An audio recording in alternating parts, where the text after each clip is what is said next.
I'm Michael Daugherty. I have been a CDS member since 2000. I am a professor and extension specialist at West Virginia University, and I've worked on awards in committee in various capacities for more than a decade within CDS. And so this time of the meeting that, this time of the year, the Society conference that we honor individuals for their efforts over the past year. And the Society has held ceremonies like this from throughout its existence, which is more than half a century now. And it's a time we can recognize those who've made outstanding and innovative contributions to the field of community development. This year, it was a very small group done under the auspices of Vice President for Programs. You've heard myself, heard about Houston Gibson, who was slated to be chair and got a promotion, and work commitments have taken over his life. That's why he's not here today, and why I am presenting the award in his stead. And also we had help from Caitlin Bletcher of Washington State University. It's been a tough year. We've heard different things, COVID, scheduling, what have you. The up and downs of the pandemic has been an impediment for many. And we received limited award nominations this year. And as a result, we're only giving out one formal award, the Outstanding Community Development Educator Award. This award is presented to a CDS member in recognition of their excellence in teaching and instruction within the field of community development. The person may be recognized for their outstanding contributions within community development education or other parts of the field. The person should exemplify the principles of good practice as adopted by the Society and illustrate them in their educational practice with formal and or non-formal educational settings, which means, in other words, they could be in the classroom, they could be in the field, they could be in both, which actually that third case is the case for our award winner. And the person must be nominated by a peer or colleague. There are certain awards within the Society you can self-nominate. There are certain that are not. This is that second category, which is where someone else must put you up for the award. This year's recipient is Nicole Breazeale, who is an Associate Extension Professor of Community and Leadership Development at the University of Kentucky. Nicole's been at the UK for the last 3 years after beginning her academic career as a faculty member in sociology at Western Kentucky University in 2011. Over this decade plus, Nicole's work has provided value to students and projects across the Commonwealth of Kentucky, across the country. I've got an extension colleague who in Florida who talks about the work that Dr. Nicole, as she calls her, Nicole Breazeale, because her name is also Nicole, the colleague in Florida, the work she has done there and across the globe. You'll hear from Nicole in a minute, and she is in Madagascar as we speak.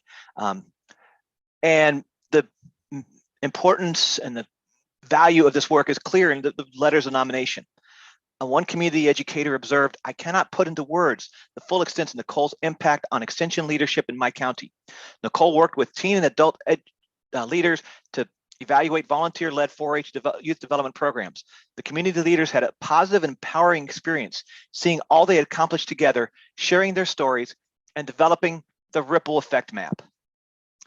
Meanwhile, an academic colleague noted, as a trained popular educator, Nicole works hard to develop students' critical consciousness, whereby they A, gain the ability to recognize and analyze systems of inequality, B, take action to reduce inequality, and C, develop a sense of their own power through meaningful engagement with the social world.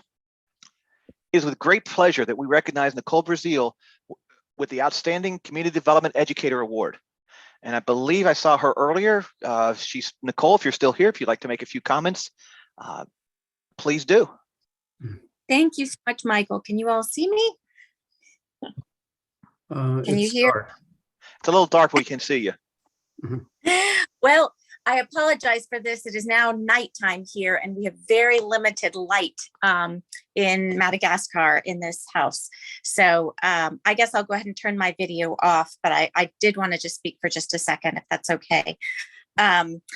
I'm here in Ranamafana, Madagascar. This is about 10 hours south of Tana, the capital. And I'm here working with Pivot, which you may look up. It's a really amazing organization that's working to strengthen the public health infrastructure here in this region of Madagascar at the invitation of the government. And they have been in operation for about 7 years, following in the same model as Partners in Health in terms of working with health educators around the region. And anyways, my sister also mentioned, of course, that I may get the award for the longest virtual commute being here, but if we have somebody else from India, that may not be the case actually. But I appreciate the opportunity to just take a minute to express my appreciation for this award. So the Community Development Society is very special to me. And when I was back at Western Kentucky University, I had very little opportunity to attend professional conferences due to finances at that teaching university.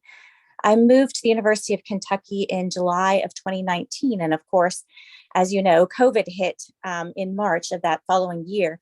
And that meant that we haven't had an opportunity to attend an annual meeting in person since that time. But I wanted to share one little memory of the last CDS conference that I attended in person and what it meant to me. So this was back in 2015 in Lexington, Kentucky. And I believe, Ron, you can correct me if I'm wrong, that that particular conference was called Creativity and Culture. And this is where I was living at the time in Lexington, so I was able to attend. My husband had just passed away of brain cancer 6 months before that conference. And I was adjusting to being a single mother and trying to move forward in the midst of my grief. I brought 2 students that I had only taught online to that conference. And it was the first time we met in person when we showed up to registration. I could not believe that they both came at me with open arms, and I really needed those hugs. And then I saw a lot of my old colleagues and mentors. So my master's degree, before I moved on to get my PhD at UW-Madison, was back at the University of Kentucky, where I now am. Ron Hustedy, Rosalind Harris, Lori Garkovich, and I believe Julie Zimmerman was also there at that particular conference. And their warmth and love was really amazing. They even welcomed my little toddler, Alex, to the dinner at the Carrick House that night. And everybody was really supportive and kind and greeted us with reassuring smiles. And that is not the case at a lot of conferences where children are thought of as nuisances because they interrupt conversations. And then I went to a workshop on photography and community development. And out we went in teams to document different aspects of my hometown. I felt so alive and creatively engaged. And it had been a long time since I had had such deep and thoughtful conversations. I could barely sleep that night.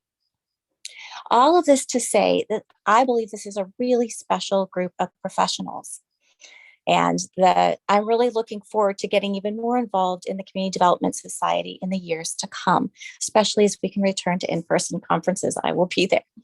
And that's one of the many reasons that I really value and appreciated this award. And I also wanted to say some thank yous to the awards committee and to the CDS leadership and membership.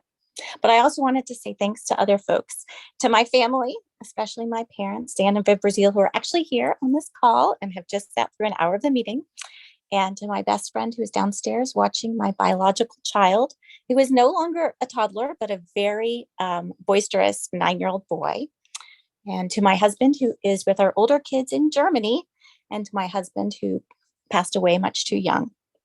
I am extremely grateful to my colleagues and my many mentors, because I know that I would never be able to have progressed in this career without all of your care and your support and your time. But most of all, I wanted to just say thank you for my community partners and my students, be they undergraduates or graduate students, extension agents, or journalists working for UK like Haley, or AdCom journalist who is here on this call. It was actually one of my recently graduated students, or organizational leaders. I just wanted to say thank you for teaching me as much, if not more, than I have taught you. And I am inspired by your courage and your spirit and your never-ending quest to make the world a better place. So thank you, Michael, for letting me say a little something. Well, you are quite welcome, and let's congratulate Nicole on this honor and look forward to seeing her and become more involved and the work that she will do as she moves forward in her career. So I think if you want to do a virtual reaction, I think there's a clap you can do or a thumbs up. Or if you just want to clap in your space. Again, this ends the formal part of the awards presentation. I do want to make a couple of requests from the membership before closing.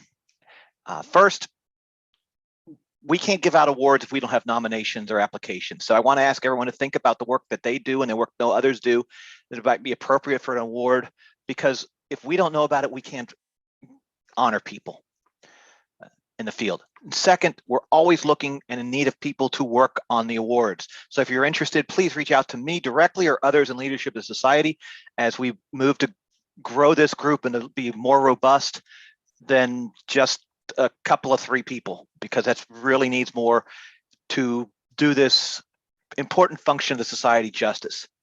In that way, we can have an outstanding ceremony when we return to in person next year in Portland, Oregon.